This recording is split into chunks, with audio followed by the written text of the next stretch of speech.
Hello everyone, and welcome back to the Crime Whisper.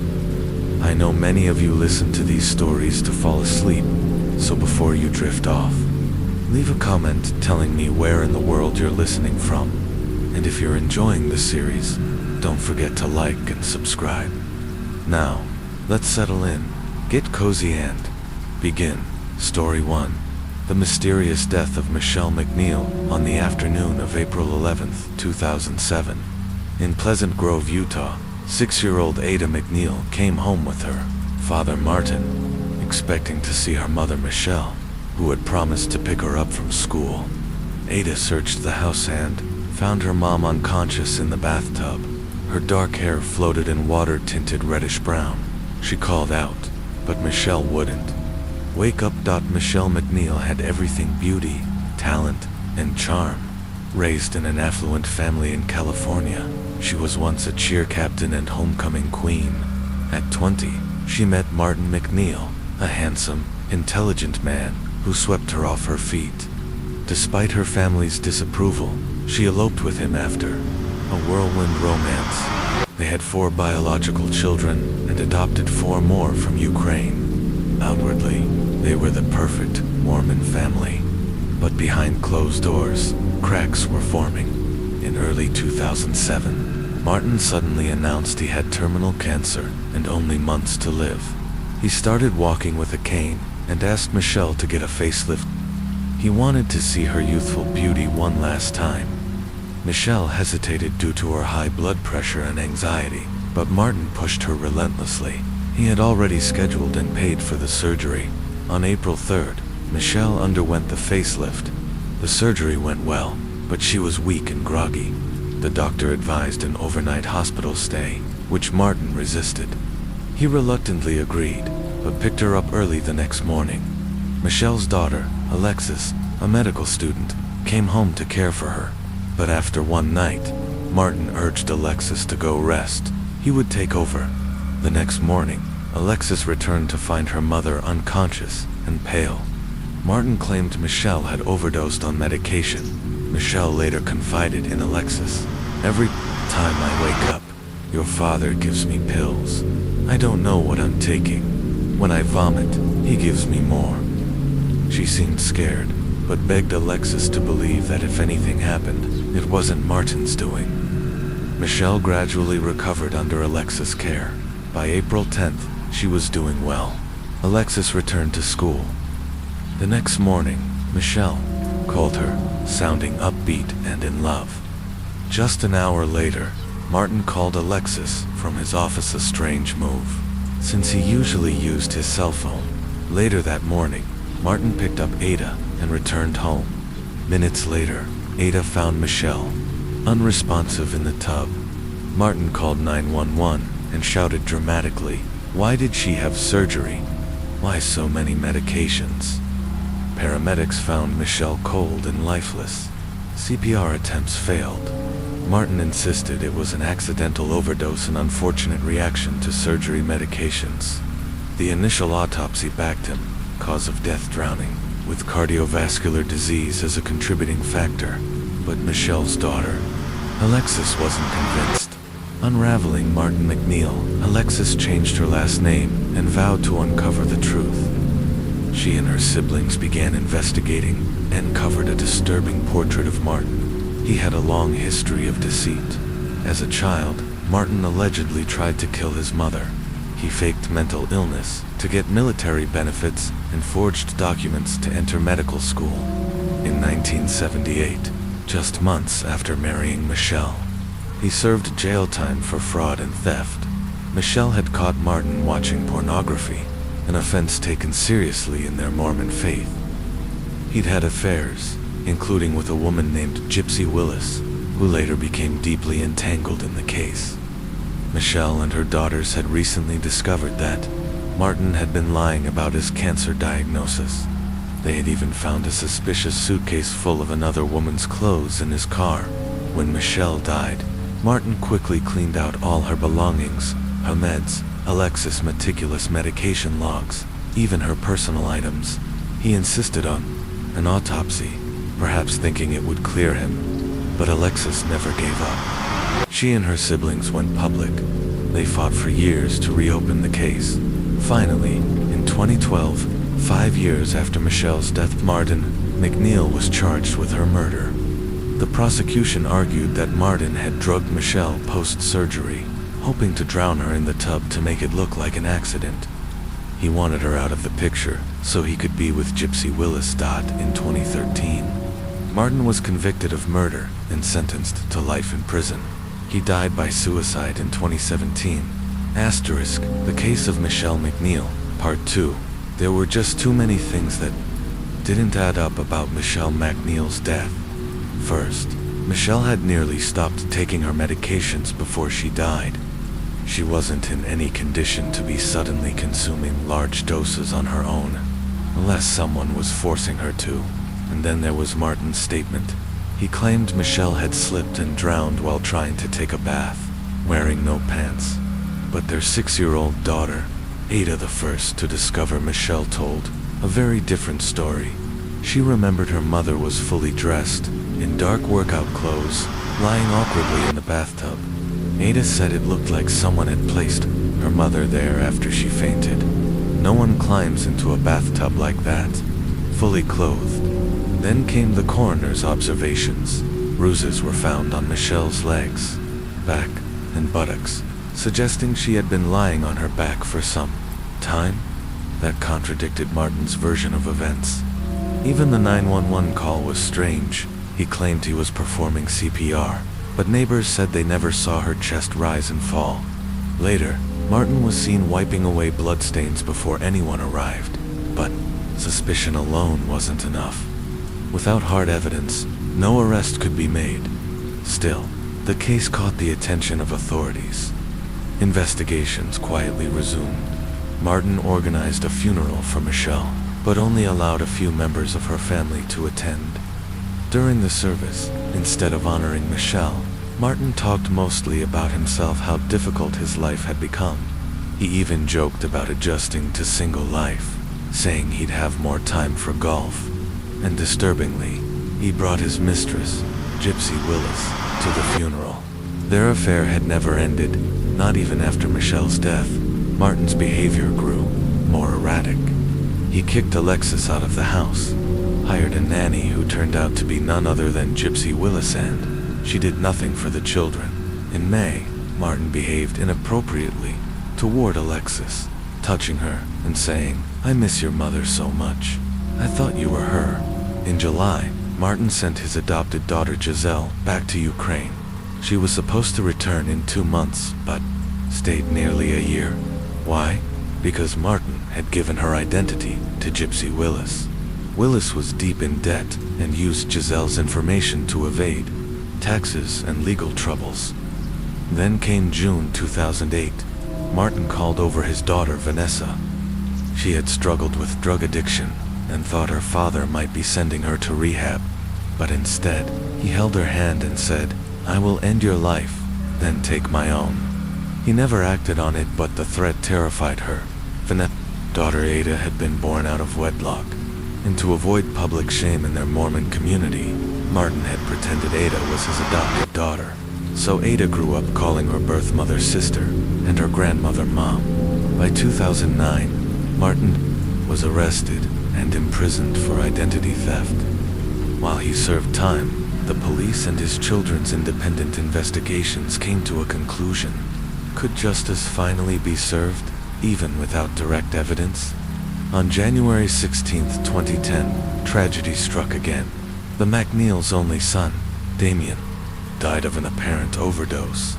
His behavior had grown erratic in the months leading up to his death. In his heart, he knew his father had likely killed his mother.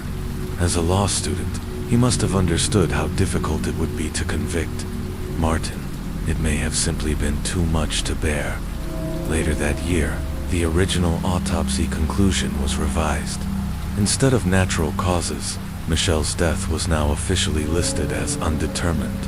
A forensic analysis revealed that the mix of drugs Martin had given her, Valium, Ambien, Phenergan, and others, could cause respiratory failure and coma. Investigators believed Martin had returned home that morning, forced Michelle to take the medications, and then placed her unconscious body in the tub before turning on the water. In 2011, Gypsy Willis was sentenced to 3 years in prison for her role in the identity theft scheme. In 2012, Martin was released from prison and, soon after, he was formally charged with Michelle's murder. The trial began in October 2013. Witnesses included his daughters, his mistresses, Michelle's surgeon, even prison inmates who had heard his confessions. Prosecutors called it an almost perfect murder, a death orchestrated through drugging and drowning, with just enough confusion to avoid detection. The defense insisted there was no direct evidence. They even told a parable, asking jurors not to jump to conclusions. But Martin couldn't explain his behavior, lying about cancer, faking disability, misleading 911, and obsessively cleaning the crime scene. On November 9, 2013, after 22 days of trial, Martin McNeil was convicted of first-degree murder, obstruction of justice, and sexual abuse. He was sentenced to life in prison, with a minimum of 17 years before parole. Some of his daughters wept in court. Justice had been served, but the cost was devastating. Looking back, Martin had all the traits of a cold and calculating psychopath. No empathy, no guilt, no fear, just self-interest and manipulation. For him, murder was simply a means to an end. Story 2 begins. Transition to next case. Let's take a deep breath now and descend into another tragic mystery, this time from northern China. Story 2. The woman in the tunnel on December 10, 2012, in the freezing cold of Luoyang City, Jilin Province. Temperatures had plunged to -22 degrees Fahrenheit. Most residents stayed indoors, but Zhao Guang, a heating maintenance worker, was on duty. His job, crawl into an underground pipe to check the heating system that kept homes warm. But only minutes into the tunnel, a foul smell hit him, something rotten, something dead. He assumed it was a rat. Turning on his flashlight, Zhao moved forward, but what he found was much worse. Wedged in the narrow corridor of pipes was what looked like a shriveled tree trunk, except it wasn't wood. It was a human torso, mummified from heat.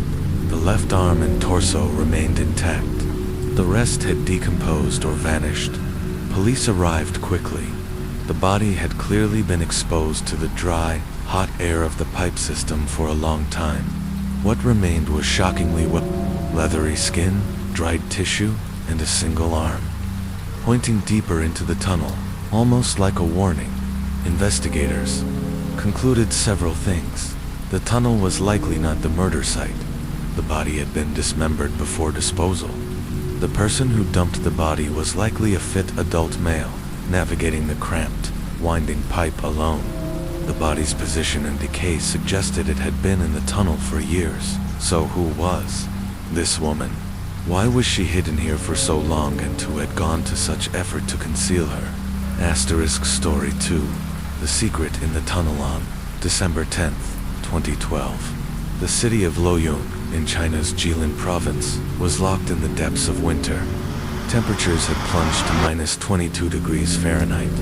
Most people stayed indoors, huddled for warmth, but not Shi Guang, as a maintenance worker responsible for heating infrastructure. He had to crawl through underground tunnels to ensure residents stayed warm. Just minutes into the inspection, a foul, suffocating stench hit him. He assumed it was a dead animal, perhaps a rat. But as he moved forward, flashlight trembling in his hand, the beam revealed something that stopped him cold. It looked like a shriveled tree trunk wedged between the pipe and tunnel wall. But as she got closer, horror dawned. It wasn't wood, it was human.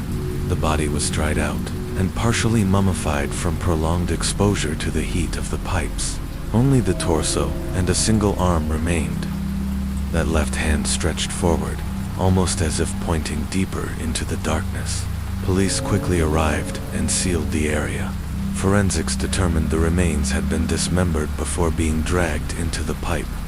The cramped space, only 3-4 feet wide, led investigators to believe the killer had to be agile, likely a fit adult male, familiar with the tunnel layout. The presence of multiple heating conduits and the pipe's industrial setting also suggested the killer was local perhaps, even someone who worked nearby. Excavation crews were brought in. Bit by bit, more was uncovered.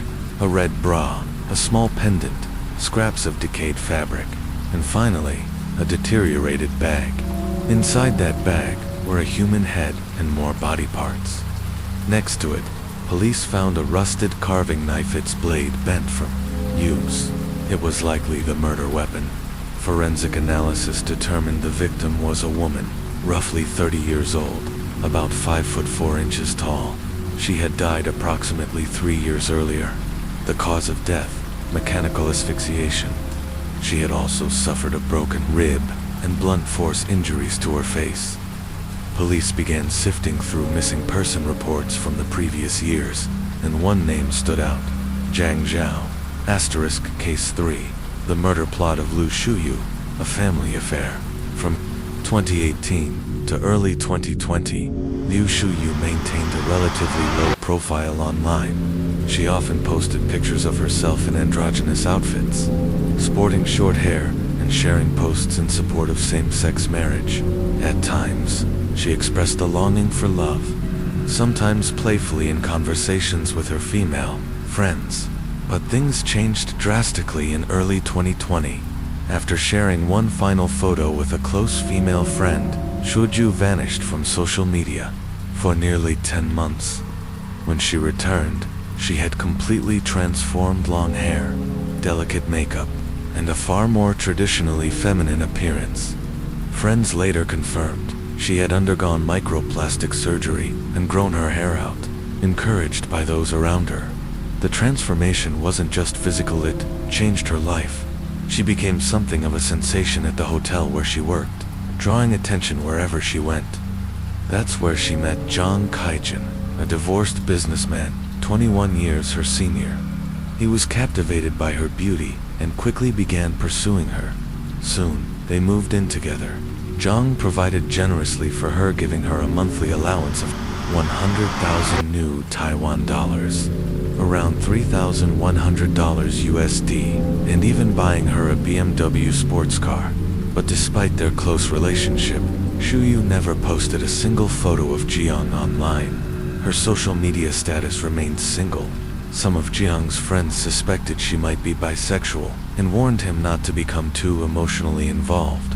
Zhang, however, brushed off the concerns, believing everyone has a past. But on October 16, 2021, Zhang Kaijin suddenly vanished. A strange story and a calm suspect. During police questioning, Shuyu remained unnervingly calm. "What does my boyfriend's disappearance have to do with me?" she asked, even claiming, "I'm looking for him too." According to her version of events, Zhang had accompanied her and her family on a trip to her hometown in Lugang. Along the way, they had a minor argument. She said Zhang got angry, kicked everyone out of the car, and drove off alone. But police weren't convinced. Jiang's car was found the next day parked in Tikang. Oddly, the doors were locked, and the keys were tossed onto the dashboard.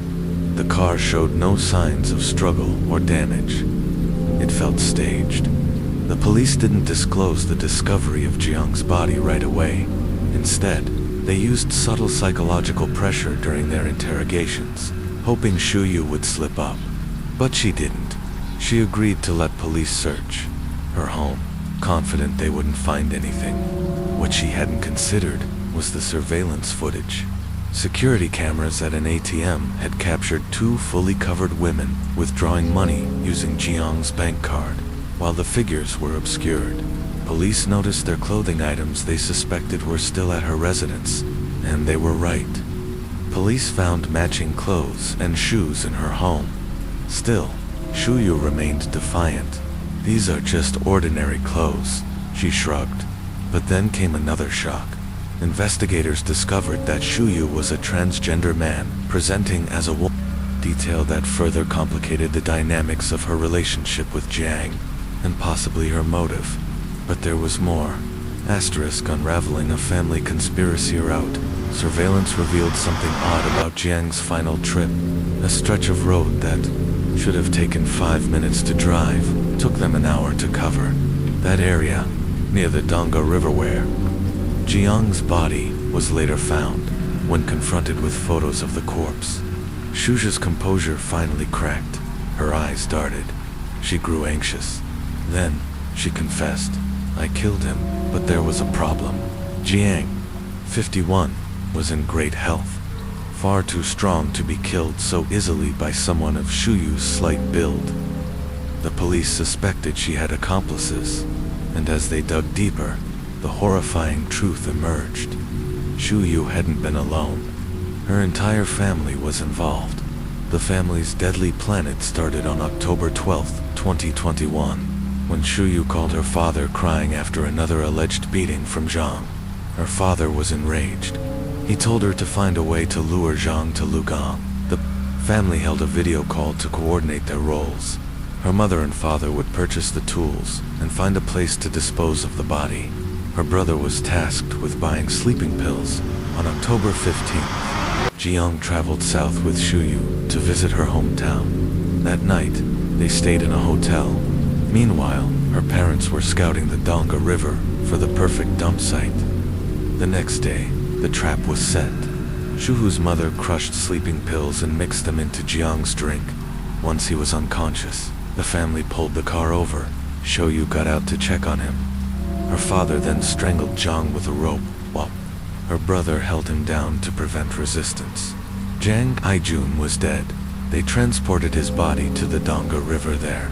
They tied hollow bricks to his legs and covered his head with a black plastic bag. Her father even waded into the water to drag the body further into the current.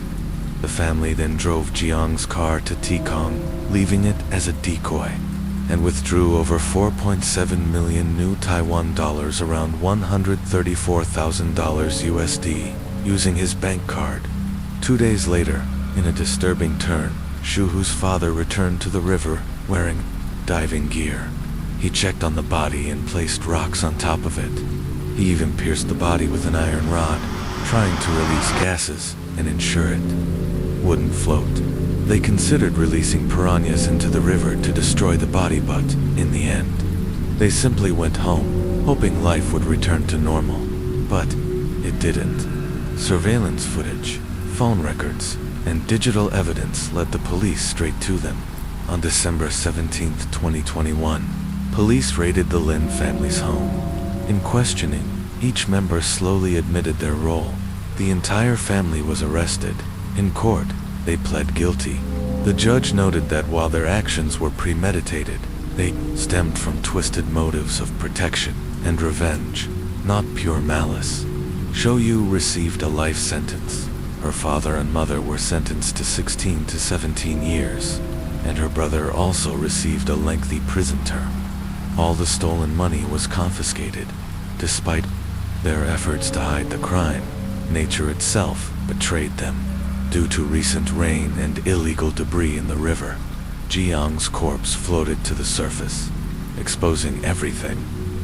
Next case preview: the missing accountant, the Cheyenne. Just when you think you've heard it, Ola murder, involving an entire family, carefully plotted and chillingly executed. Another case reminds us how ordinary homes can hide dark secrets. On March 16, 2018, 2 men walked into the Guanmiao Precinct Police Station in New Taipei City. One was a factory manager, the other, the brother of a missing woman named the Shang, a 37-year-old accountant. She hadn't been to work in 4 days. She was known to be reliable, responsible, and quiet. But something was very wrong. Her boss seemed deeply worried. Her brother, almost indifferent. What happened to the Shang inside the home she shared with her brother and sister-in-law? What the police found behind her locked bedroom door would shake them to the core. Asterisk. Episode title: Beneath the Surface, The Hidden Body and the Sister-in-Law's Revenge. Segment 1.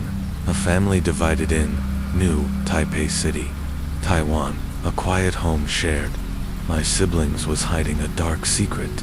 For years, the Shang, a 37-year-old accountant, lived in a modest household with her brother Yi Jiang, his wife Jiang Fengxian, and their 2 children. After the death of their parents, the siblings tried to maintain family unity, but daily life behind closed doors was full of tension and growing resentment.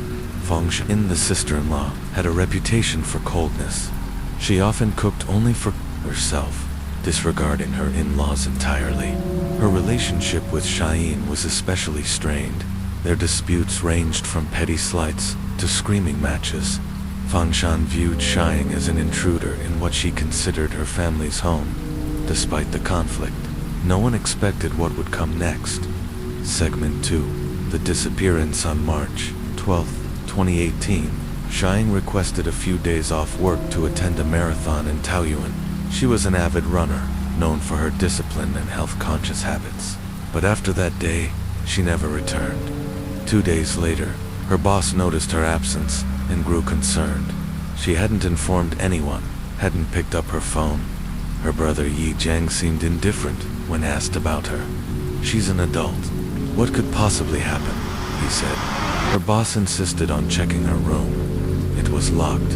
Jiang claimed he didn't have a key. The police were called. A locksmith was brought in. When the door finally opened, the smell was overpowering. The room had been strangely altered. Xiang's bed, usually in the corner, had been moved to the center of the room. A pile of clothes sat ominously near the wall. Beneath it, a cement slab freshly laid, still drying. The horror of what lay below was about to be unearthed. Segment 3. The concrete grave forensics arrived. They had never encountered a situation like this. Chiseling into the cement tomb took hours. By the next morning, the team returned, this time with an electric drill. Wrapped in towels, bound tightly with tape, was the decomposing body of the Xiang. There was a visible wound on her head. Her final resting place had been created with cold precision. Investigators were stunned. Who could have done this? The obvious suspect was her sister-in-law Fengxian, who was brought in for questioning. Segment 4. The confession. Fengxian was calm during initial interrogations, unbothered, unflinching. But when her children were brought into the station, something shifted. Her composure cracked. Tears welled in her eyes. Detectives softened their tone, offering empathy. If she confessed, they told her, she could see her children sooner. It worked. Fengxian finally confessed. Her words were chilling. "I just didn't want her to see the sunlight again." She insisted her husband knew nothing. But the police weren't so sure. Segment 5. Questions of complicity. Jiang's behavior throughout the ordeal had been odd. He showed no emotion as the concrete was broken. He even sat eating breakfast in the hallway as his sister's body was recovered just feet away. He had calmly asked funeral home staff how to conduct post-mortem arrangements on a budget. At one point, as the police tried to comfort him, he replied coldly, "What if this house becomes a crime scene?" Still, CCTV and purchase records showed that Fengxian had bought all the cement herself while Jiang was at work. Ultimately, authorities couldn't prove his involvement, and he was cleared. But whether he knew and chose silence remains an open question. Even more disturbingly, their daughter hesitated during questioning, suggesting that her father had entered her aunt's room at some point after the murder. In a house that small, he'd really not have noticed. Segment 6. What drove the murder? The motive came down to money, resentment, and jealousy. The house was registered under the names of all 3 siblings. But while Xiang worked full-time and paid the mortgage, Jiang only contributed a fraction, just 9,000 yuan monthly as a security guard. His wife Fengxian believed Xiang should move out, but Xiang refused. The house was her parents' legacy, a memory, a symbol of everything she'd worked for. Despite frequent arguments with her sister-in-law, she stayed clinging to her roots. Things escalated. Fengxian frequently slammed doors, made noise at night, and once even shoved Xiang to the ground. Xiang wrote cryptic messages online. In one post she wrote, "Someone wants to stab me with a knife. Should I call the police?" Her friends begged her to move out, but she didn't. Segment 7. The day of the murder on March 13th, 2018. After dropping her kids off at school, Feng Xian received a call from her family. They were upset. Cheyenne had scolded her father again, saying, "Control your daughter, or I'll kick her out." Feng Xian snapped. She returned home, where Cheyenne was preparing for work. They met at the door. The argument reignited. In a fit of rage, Feng Xian grabbed duct tape and tried to wrap it around Cheyenne's head. In defense, Cheyenne bit her attacker's hand. That only enraged her more. Feng Xian picked up a dumbbell and struck Cheyenne in the head, bleeding and vomiting. Cheyenne begged her to stop, but Feng Xian replied, "It's too late for apologies. Now, sister." She dragged her into the bathroom and drowned her in the tub. Segment 8. Cementing the crime. Feng Xian recalled a Hong Kong crime movie where cement had been used to seal a body. Inspired by fiction, she began her cover-up. She bought 36 bags of cement over 3 days, using money stolen from Cheyenne's own savings jar, believing the burial should be paid for by the victim. She worked on the tomb while her children were at school and her husband was at work. When the police discovered the slab, they realized how determined and methodical she had been. Segment 9. The verdict. In August 2018, Yi Jiang and his children moved out. The house was sold for half its market value. In January 2019, the new Taipei City Criminal Court sentenced Jiang Fengxian to death for premeditated murder. The High Court upheld the ruling on appeal. There was no remorse, no apology, just the cold memory of a woman who hated her sister-in-law so much, she buried her beneath her own bedroom floor. Preview. Next episode, a body in the mountains of Nanjing. Coming up next on The Crime Whisper. A hiker's horrifying discovery on a remote mountain trail in Nanjing leads investigators into a complex mystery. 11 bags of body parts, a secret train ticket, and an identity mix-up so bizarre it stunned the police, but the clue that cracked the case, hidden inside the waistband of the victim's underwear.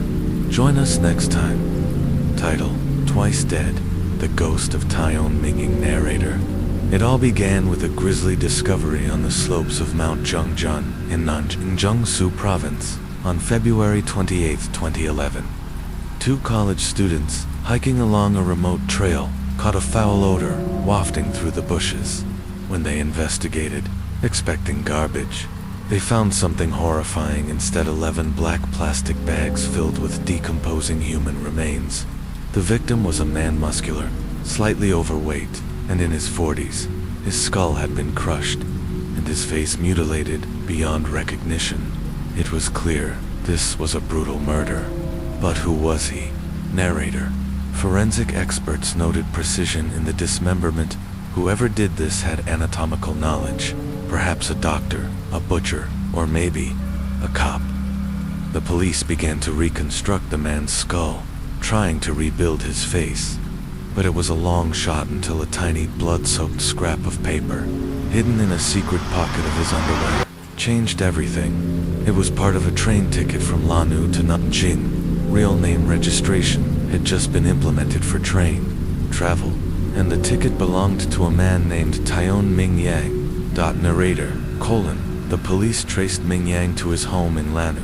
To their surprise, he was alive and well. When asked, Mingyang explained he had visited his sister-in-law, CHW Li Ping, and his niece in Nanjing recently. As for the train ticket, he must have discarded it. It might have been picked up by someone else. Surveillance footage confirmed his alibi. On February 25th, he was seen returning to his hotel, going for a bath and massage, then watching football at a bar until 2 a.m. the next morning. He boarded a flight back to Lanu. He was innocent. So, why was his train ticket hidden on a murder victim? Was it planted by the killer to throw off investigators? Narrator. With no clear leads, the team analyzed the plastic bags used to wrap the body. They were traced back to a metro supermarket in Nanjing's Jing district. Investigators scoured 15 days of footage for anyone purchasing axes, cleavers, and garbage bags. The list was long, but something about Ming Yang's behavior set off alarms. He had become evasive, anxious, constantly calling someone. Police suspected a family connection and asked a family acquaintance to review the supermarket footage. Within 15 minutes, the acquaintance pointed at one man, Mr. CHW Jinggong, the father-in-law of Ming Yang's deceased second brother, a respected local businessman over 70 years old. He had purchased all the relevant items. Narrator: Police couldn't summon SCHW based on that alone, but they dug deeper into the Tyone family. The family had 3 brothers, Tyone Minging, Tyone Mingun, and Tyone Mingyan. Minging, the eldest, was said to have died in a car crash 5 years earlier. Minging had reportedly disappeared after the accident, allegedly moving to Shenzhen. But the facial reconstruction of the body matched one of the brothers. DNA tests brought a shocking twist. The body wasn't Mingin, it was Minging, the brother believed to have died 5 years ago. How could a dead man die again? Narrator: the truth began to unravel.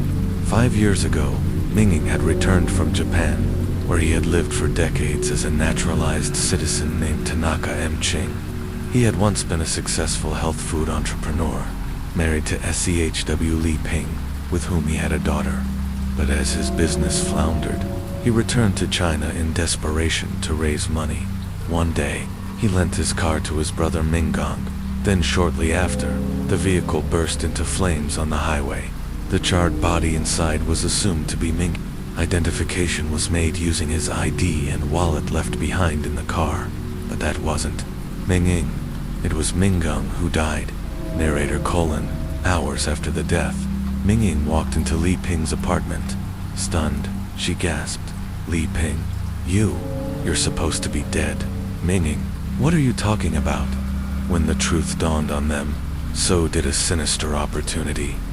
Minging had a 20 million yuan accident insurance policy in Japan, nearly $1.8 million. If the death stood unchallenged, they could claim it. And so, the fraud began. They cremated Minggong's body. Minggong vanished from society. The insurance company paid 5 million yuan in 3 installments. Li Ping sold his company, gave a small share to the family, and built a beauty salon empire with her new lover Tankai. Narrator: meanwhile, Minging lived like a ghost. No identity, no family. A dead man among the living. He moved between small cities, rented cheap rooms, and lived off instant noodles. On the first anniversary of his death, he dared to visit a temple only to run into an old friend. Terrified of being recognized, he ran and relocated again. After years in hiding, he couldn't take it anymore. In June 2009, he showed up at Li Ping's apartment. His daughter screamed in fear. His wife stood frozen. Tankai, her new lover, was away on business. Narrator: Minging wanted to reclaim his life, but to Li Ping, he was a ghost of her past liability. When he tried to be intimate with her, she refused. When he demanded answers, she gave him money instead, a bank card with 3 million yuan, roughly $460,000, begging him to leave forever. He took the money, hurt and furious, but he couldn't let go. When the money ran out, he began blackmailing her. Her businesses collapsed under the strain. Her father's company teetered. Finally, Minging demanded to come back to the family, not for money, but for love. When she refused, he threatened to expose everything. Narrator: in a panic. Li Ping turned to her father. Mr. CHW, now elderly but powerful, decided the only solution was to solve the problem. He asked Tankai to hire men to kidnap Minging, saying he only wanted to scare him, but he had other plans. On February 25, 2011, Minging arrived with his youngest brother, Ming Yang, hoping to reconcile. They argued until nightfall. Ming, feeling awkward, left. Shortly after, thugs dragged Minging to Mr. CHW's villa. When they left, The old man picked up the axe and cleaver he'd bought. He dismembered his own son-in-law, justifying it as a mercy for his daughter's future. Before dying, Minging tucked his brother's old train ticket into the secret pocket of his underwear, his final hope to be identified. Narrator, police. Later recovered DNA from the crime scene and car. CHW confessed. Li Ping was arrested while preparing to flee. Tung Kai turned himself in, claiming he only helped with the kidnapping. Closing statement. In 2013, Mr. SCHW was sentenced to death with a 2-year reprieve and stripped of political rights for life. Li Ping received a life sentence, later reduced to 15 years. Tung Kai and the accomplices were convicted of kidnapping and received varying sentences. Narrator. What started as a fraudulent scheme became a decades-long tragedy, built on lies, greed, betrayal and, eventually, blood. A man declared dead, twice, and a family destroyed, not once, but over and over again. Asterisk. Episode title: The Hello Kitty Murder, a nightmare on Granville Road. Narrator. In the heart of Hong Kong, where neon lights flash and the streets never sleep, a horror story once unfolded in silence, one so disturbing it left seasoned detectives shaken. It was May 24th, 1999, a humid Monday. Rain clouds gathered over Kowloon, and inside a local police station, a 13-year-old girl named Ah Fong sat quietly beside a social worker from the Bokai Women's Shelter. She looked pale, anxious, haunted. The girl had been having recurring nightmares. She spoke of a headless woman, a woman who visited her night after night, whispering through bloodless lips, "Give me back my head." At first, the social worker dismissed it as trauma or a troubled imagination, but the visions persisted on. So did Ah Fong's decline. Her panic attacks worsened. She stopped eating. She began sleepwalking. The social worker, alarmed, brought her to the police. What unfolded next would reveal one of the most grotesque and unforgettable crimes in Hong Kong's history. Part 1. The apartment of Fong had been living at the Bokai shelter until a few months earlier, when her 19-year-old boyfriend, Long Wailan R1, took her out to live with him in a dilapidated apartment on Granville Road, Sim Sha Sui. Inside, she met two of Alwan's close friends, Chan Manlock, a 33-year-old Triad-affiliated nightclub cashier, and Lung Xing, 26. But there was someone else in the apartment, too, a woman, gaunt and disheveled, with tangled hair and tattered clothing. One told Fong the woman had been kidnapped. No one spoke of why. No one said her name. Fong didn't dare ask. In the following weeks, she witnessed horror after horror. The three men repeatedly tortured the woman, beating her, burning her, humiliating her. They forced Ah Fong to take part. She was made to pour chili oil on the woman's open wounds, to laugh as they forced the woman to eat her own feces, to stir boiling water as screams echoed through the walls. 1 month later, the woman succumbed to the relentless abuse.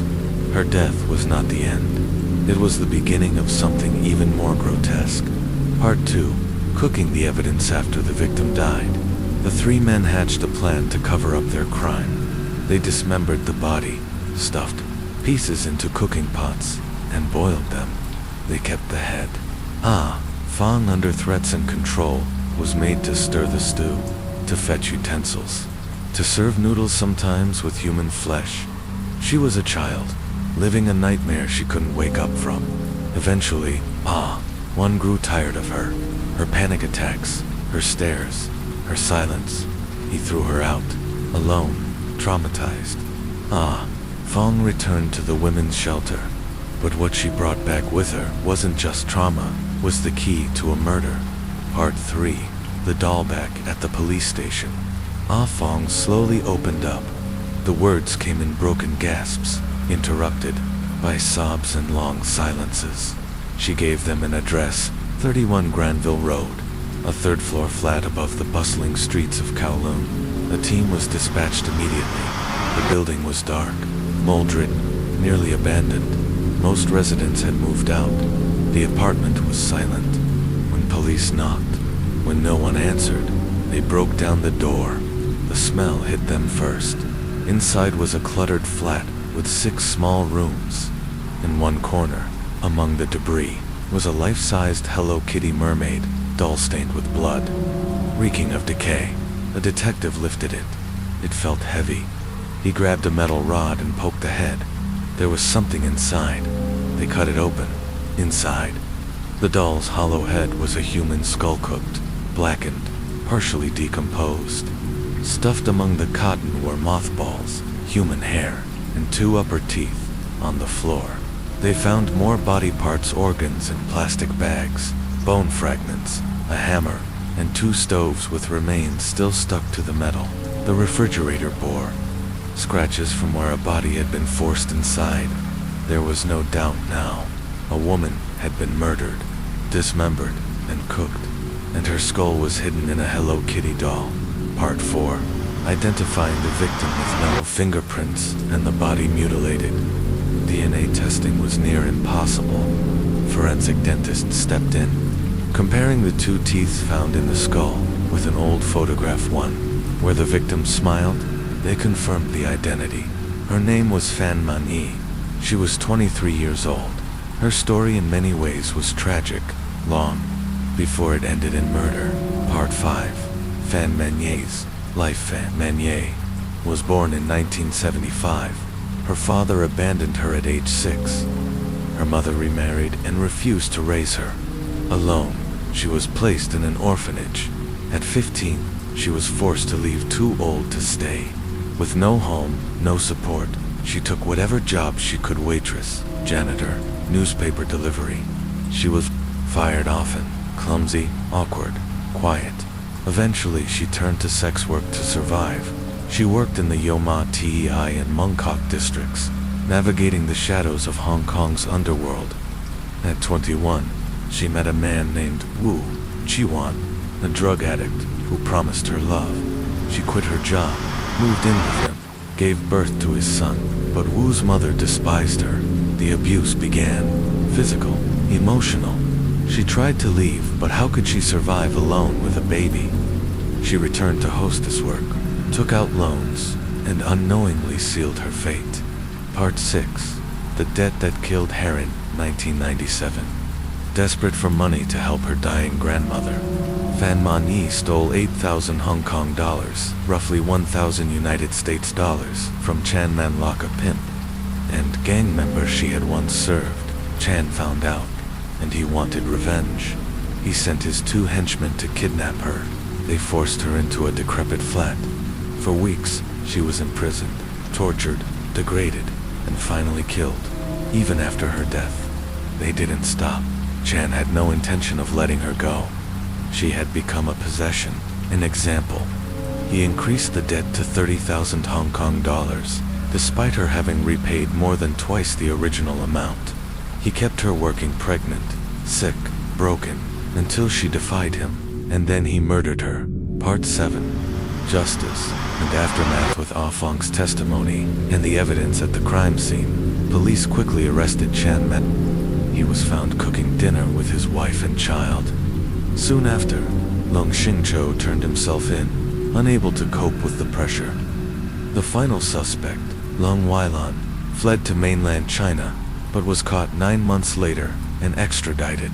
All 3 were charged with murder, false imprisonment, and preventing lawful burial, but the court could not prove intent to kill beyond reasonable doubt. Instead, they were convicted of manslaughter and sentenced to life in prison. Ah Fong, though a participant, was spared prison due to her age and cooperation, but she would forever carry the burden of what she witnessed and what she was forced to do. Closing narration. The Hello Kitty murder, as the press dubbed it, shocked the world not just for its cruelty, but for what it revealed about the hidden lives in Hong Kong's underbelly. It is a case that asks, how far can someone fall before the world sees them as disposable? And what kind of society allows a 13-year-old girl to become a witness to such horror? It is a case of cycles of poverty, abandonment, addiction, and violence. But it is also a case that reminds us, even buried in a child's toy, the truth will always surface. Next episode preview: The Corpse in the Water Tank. The tragedy of Eliza Lamb, a mysterious death in a downtown Los Angeles hotel, a viral elevator video, a rooftop water tank, and a series of unanswered questions. What really happened to Eliza Lamb? Join us next time on The Crime Whisper. Title: The Hello Kitty Murder, Torture, Silence, and the doll that held a skull. Narrator: behind the shimmering lights and endless bustle of Seam Shah Tsui in Kowloon, Hong Kong. A horrifying secret once festered in the shadows of a rundown apartment. In 1999, that secret came to light stuffed inside a Hello Kitty mermaid doll. What police would uncover was not only a brutal murder, but a month-long campaign of torture, cruelty, and degradation, so depraved that it left an indelible mark on the city's history. This is the full account of the Hello Kitty murder case, a story not just of one woman's tragic end, but of the darkness humans are capable of when morality vanishes and empathy is extinguished. Part 1. The Apartment. Of horrors, the apartment on 31 Granville Road wasn't just dilapidated, was a grave. On the 3rd floor, in a 6-room flat, Fan Menier, 23-year-old, former bar hostess, was imprisoned for over a month in room 3. Room 1 was occupied by other gang members. Room 4 housed Chan Manlok, a 33-year-old triad member and nightclub cashier. Chan's wife had recently given birth and was mostly absent, staying on the floor below with friends. Chan's 2 underlings, Lung Xing Cho and Lung Wailan Awan, also lived in the apartment with their girlfriends. Fong, a 13-year-old girl, and Wan's girlfriend, was a witness and eventual whistleblower. From the very first day of her captivity, Man Yi was beaten. Chen accused her of stealing money and ignoring his calls. He ordered Awan to punish her. Awan kicked her over 50 times, sending her frail body collapsing in agony to muffle her screams. They boarded up the windows with planks. Then the real torment began. Part 2. The torture. Chan, Xingqiu, and Wan stripped Fan Man Yi and took turns sexually assaulting her. As she lay bleeding and unconscious, they mocked her pain, eating hot pot nearby as though it were a performance for their amusement. When she refused to eat, they shoved scalding food into her mouth. When she vomited and it splashed onto Chan's shirt, he snapped. He beat her again, and then did something so grotesque it barely seems real. He poured boiling oil into her mouth, and that was just the beginning. The next morning, while Chan was asleep, his underlings crept into Man Yi's room. They burned her feet with a lighter, sprinkled chili powder on the wounds, and poured molten plastic onto her skin. They laughed as she screamed, and warned her they'd do worse if she didn't stay silent. They beat her hands with metal rods, until they were so swollen she could no longer lift them. Then they tied her wrists with electrical wire and hung her from the ceiling. Her body weight caused severe bruising and trauma. Eventually, Chan let her down only to smash her hands repeatedly with a metal rod until they were crushed and deformed at one point. She was forced to take drugs. When she became addicted, they beat her whenever she scratched at her own wounds. The torment continued day after day, week after week. They urinated on her, ordered Afong to defecate, and force-feed it to her. And when she became too weak to scream, they hit harder. Part 3. The death. 1 month into her imprisonment, Fan Man Yi was a shell of herself, starved, infected, beaten beyond recognition. She stole a small amount of drugs in desperation. The men found out. They beat her severely. One of them struck her in the head, knocking her unconscious. It wasn't the first time. They didn't care. They left her in the bathroom and went out drinking. When they returned, they found her lying there, unmoving. To check if she was alive, Chan struck her in the chest with a metal pipe. Her body convulsed briefly, and Chan, unbothered, told Fong, she was just overdosing. Later, Chan lit a lighter under Manye's feet to see if she would react. She did, but barely. They dragged her body to the corner of the room and left her there. By the next morning, she was dead. Fong, trembling, checked her pulse. Her chest was still, her limbs stiff. She was gone. The men showed no urgency. They didn't dispose of the body immediately. They let it rot in the bathroom for days. Only when the smell became unbearable did they take action. Part 4. Dismemberment and the doll. They dismembered the body with cold detachment, storing body parts in the refrigerator and wrapping others in plastic bags. Some were dumped at garbage sites. One bag of internal organs was casually thrown out of the window, landing on the ground floor terrace. Only her head remained. Chan boiled it in a pot. Then, after letting it cool, he removed the stuffing from a Hello Kitty mermaid doll, placed her head inside, and sewed it shut. They then left the apartment, abandoning the doll and its secret inside the now abandoned room. Part 5. Discovery and trial. The crime may have remained hidden if not for Ah Fong. Traumatized, plagued by hallucinations of the headless woman, she was brought to police by a social worker. Her nightmares told a story more vivid than any crime report. Police traced the location to 31 Granville Road. There, they uncovered the Hello Kitty doll, the skull, the rotting stench, and bloodstains. That told the rest of the tale. Dental records and forensic experts confirmed the skull belonged to Fan Manyi. All 3 men were arrested. In March 2000, the case went to trial at the Hong Kong High Court. A jury of 7 listened to 2 months of graphic testimony. All 3 defendants admitted to kidnapping and unlawfully disposing of the body, but denied murder. Xinzhou and Awan claimed they were just following Chan's orders. Their defense insisted that Manyi died of a drug overdose, not from the torture. The jury disagreed, partially. They acquitted them of murder, but found them guilty of manslaughter. All 3 were sentenced to life in prison with a minimum of 25 years. Part 6. The aftermath. Years later, Xinzhou's sentence was reduced to 18 years on appeal, due to lack of direct involvement and good behavior in prison.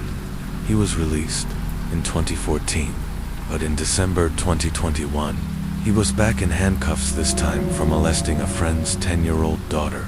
He was sentenced to 12 months. The case of Fan Manyi was one of the most notorious crimes in Hong Kong's history.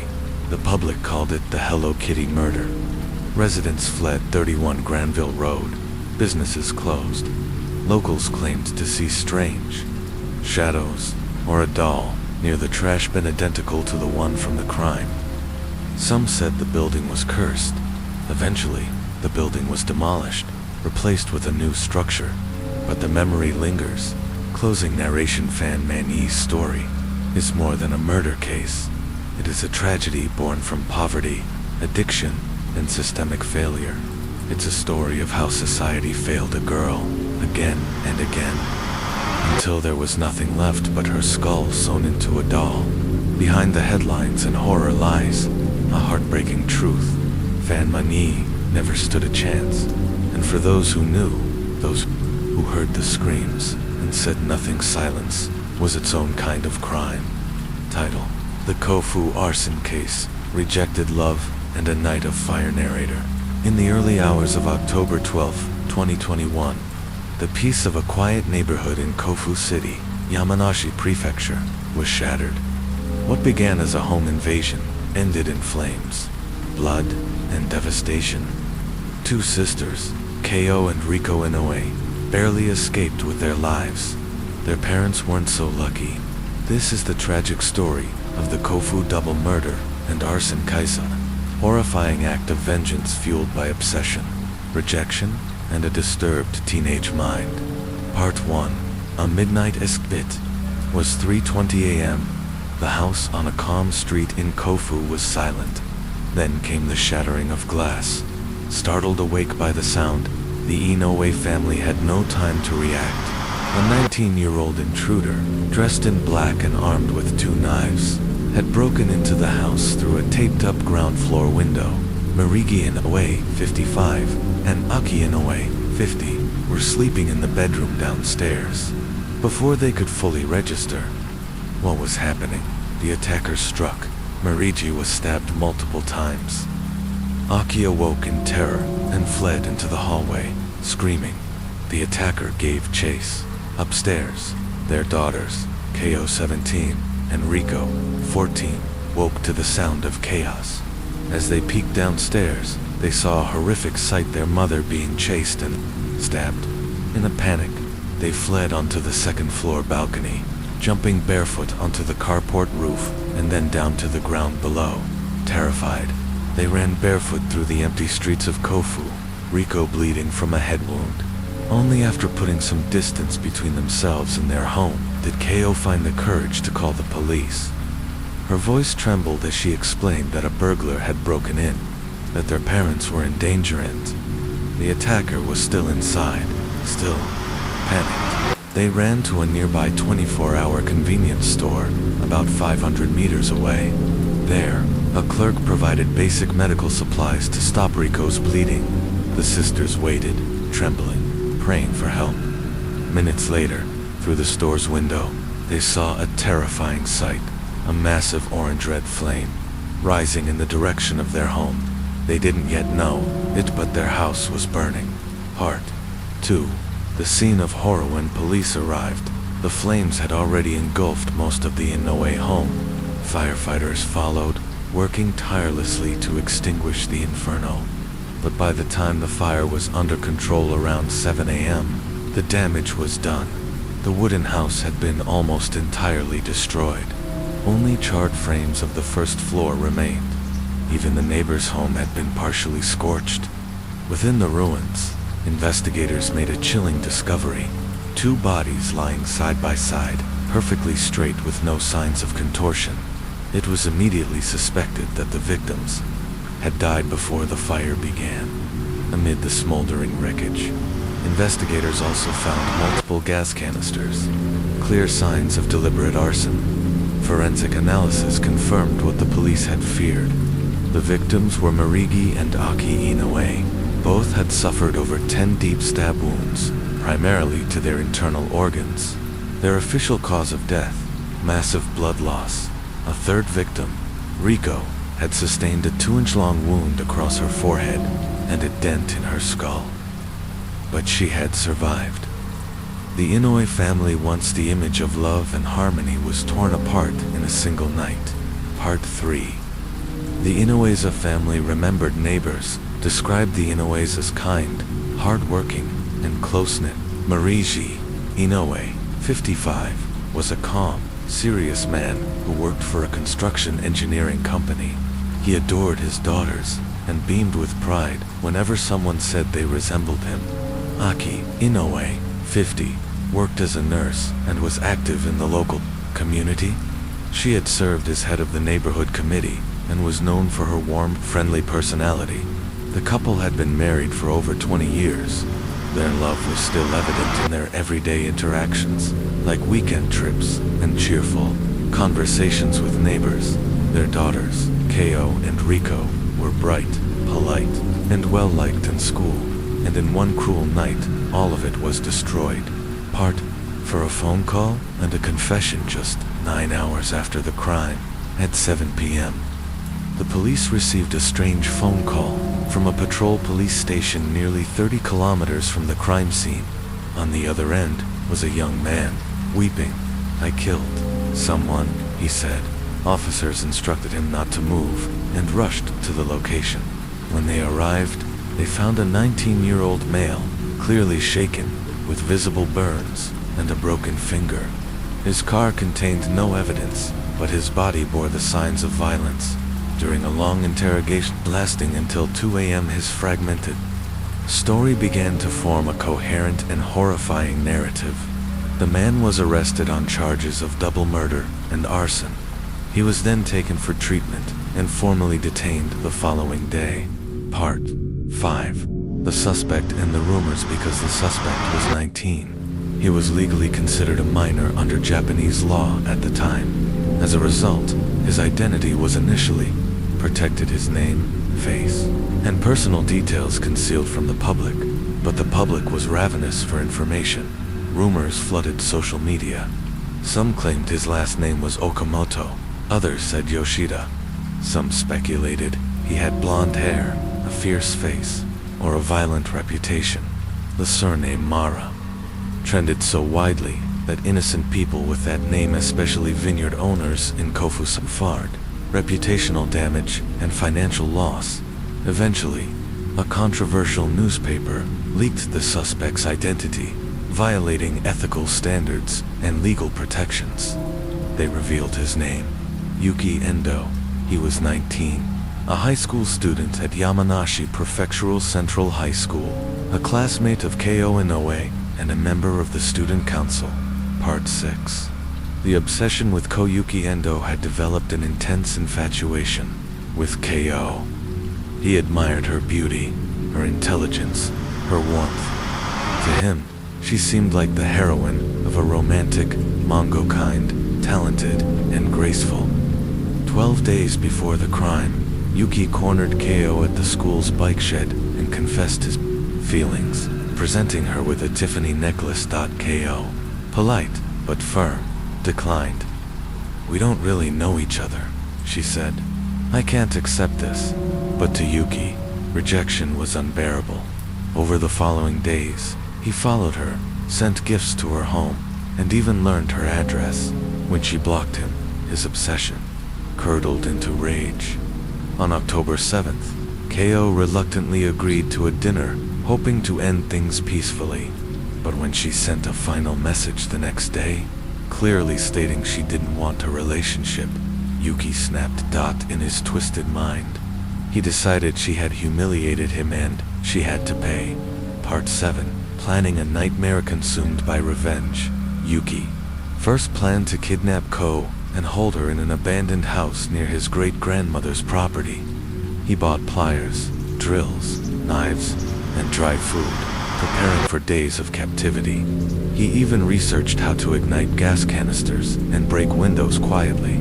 But when he saw Ko walking closely with another student, actually a female friend with a boyish appearance, his jealousy exploded. The kidnapping plan turned into a murder plot. He purchased multiple knives, including a 7-inch cleaver, and mapped out a detailed plan. Part 8. The attack on October 12th. In the dead of night, Yuki drove to Ko's home at 3:20 a.m. He broke in through a side window and stabbed Mariji Ino as he lay in bed. Aki fled in terror, but Yuki chased her down and stabbed her repeatedly in the hallway. Riko, coming downstairs, was wounded too. Then Yuki set the house on fire, igniting 9 gas canisters, and fled into the night. He would later say that he never intended to kill Ko herself, only her parents, but his actions destroyed her life all the same. Part 9. Fallout and Legacy. The Kofu arson case left a deep scar on the nation. Ko, once admired for her talents and kindness, became the target of rumors and blame. Some speculated she had been involved. Others accused her of being promiscuous or deceptive. None of it was true. The truth: she was a teenage girl who had been polite and kind to someone who didn't deserve her trust. She lost her parents, her home, her cat, and any sense of safety, and she did nothing wrong. Closing narration. Yuki Endo was ultimately charged with premeditated murder, attempted murder, and arson.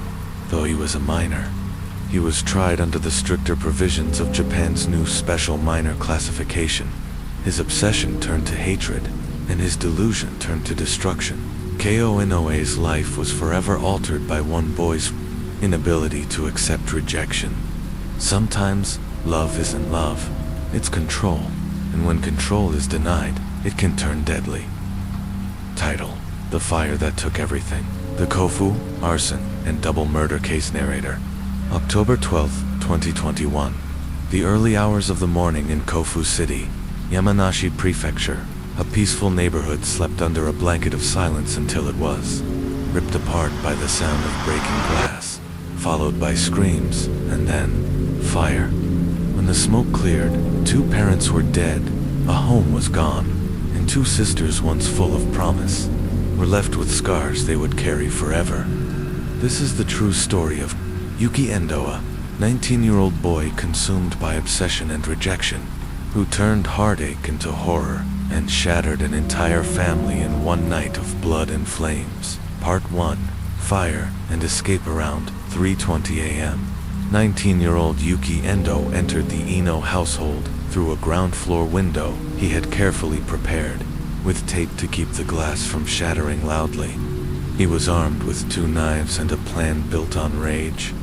He went directly to the bedroom of Mariji and Aki Inoue, the sleeping parents of his former classmate, Keo Inoue, girl he had fallen in love with, and who had rejected his advances. Yuki stabbed Mariji repeatedly in his sleep. Aki awoke to a nightmare and fled the room, screaming as she ran down the hallway. But Yuki chased her and stabbed her to death. Upstairs, Keo and her younger sister Riko were startled awake. Peering down from the 2nd floor, they saw their mother being attacked. In a moment of terror, they fled to the balcony, barefoot, and jumped from the roof of the carport onto the street below. As they ran, Riko, bleeding from a wound to her head, Keo called the police. Moments later, they reached a 24-hour convenience store and sought help. As they sat there, dazed and trembling, they looked out the window and saw it, their home engulfed in flames. Part 2. Standing in the fire. But what happened to Yuki? He didn't flee immediately. Instead, he stood outside, pretending to be a concerned neighbor, watching the inferno he had created. He stood among the crowd. His own body burned from the explosion he had set off inside the house. A nearby police officer approached to ask questions. Panic surged through Yuki without answering. He fled, driving 30 kilometers away to an empty house in the countryside. This house, police would later discover, was the original location Yuki had planned to use to imprison Kodot. As the day passed, guilt and desperation overcame him. That evening, Yuki walked into a rural police station and turned himself in, saying, simply, "I killed someone." Part 3.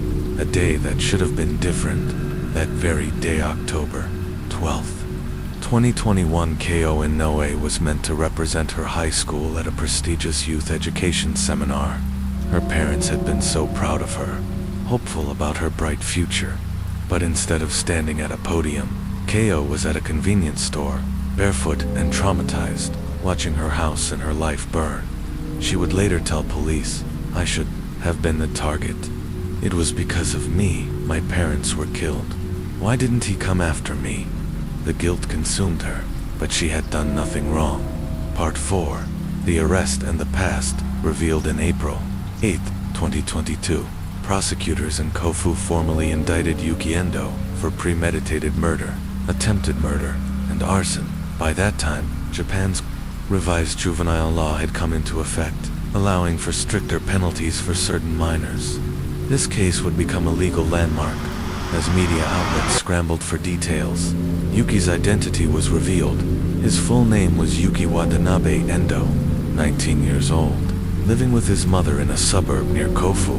But who was he? Part 5. A broken childhood. Yuki's early life was filled with trauma and humiliation. As a young boy, he was shy and withdrawn.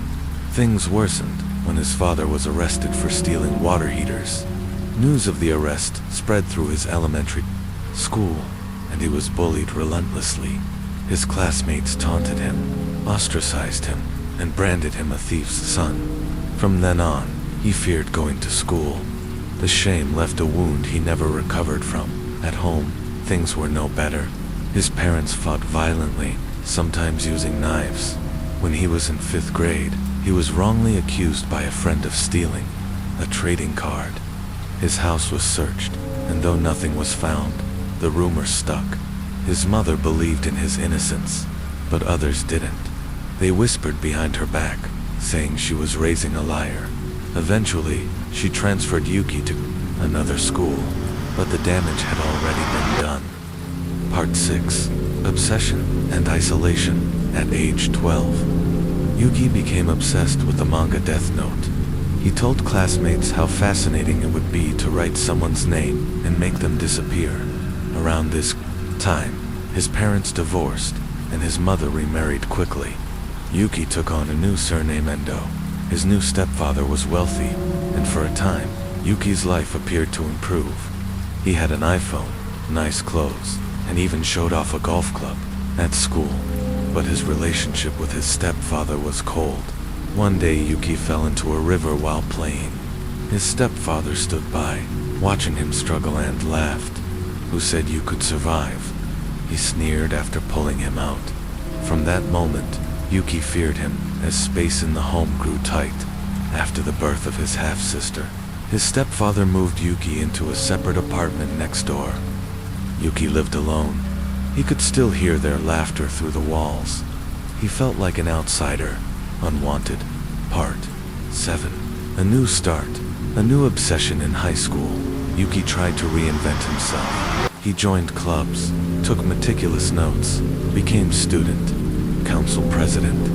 He even changed his hairstyle and trimmed his eyebrows, hoping to become someone worthy of attention. That attention was fixated on Ko Inoue, a beautiful, intelligent classmate. He gave her a Tiffany necklace and confessed his feelings. Ko, ever respectful, turned him down kindly, but Yuki couldn't accept the rejection. When she ignored his follow-up messages, he became obsessed. He followed her, watched her from a distance, and misinterpreted her friendships as betrayal. When she blocked him, he snapped. He originally planned to kidnap her, stocking up on tools, food, and even researching how to use gas canisters as explosives. But in the days before the attack, his plan shifted. Part 8. A trial like no other. Yuki was charged with multiple crimes, including 2 counts of murder.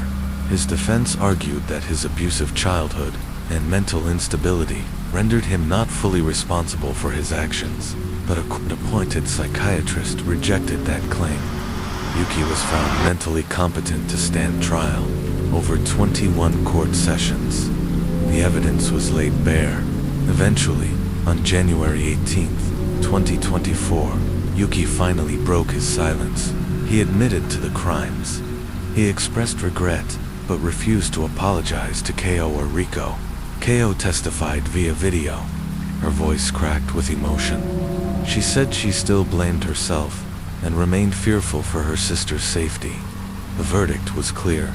The court found Yuki Endo guilty of premeditated murder and arson, and for the first time in Japanese judicial history, a special minor was sentenced to death. The defense appealed, but just 1 day later, at Yuki's own request, the appeal was withdrawn. Part 9. A family lost. A life forever changed in the end. It was a story of a boy who could not face rejection, and a girl who lost everything for saying no. Ko and Rico lost their parents, their home, their sense of peace. The public largely supported the verdict. Some believed it was the only justice that could ever match the brutality of the crime. Only Yuki's mother wept in court. She had lost her son, but Ko had lost her entire world. Closing narration. As the rain gently falls outside, we're reminded that even the quietest nights can carry the heaviest grief. Thank you for joining me tonight on Mr. Night Scared. True crime stories. May we all be more aware, more kind, and more watchful of the pain that hides behind silence. If you found tonight's story compelling, please like, share, and subscribe. Let the night carry you gently to rest, and until next time, stay safe, stay curious, and let the night watch over you.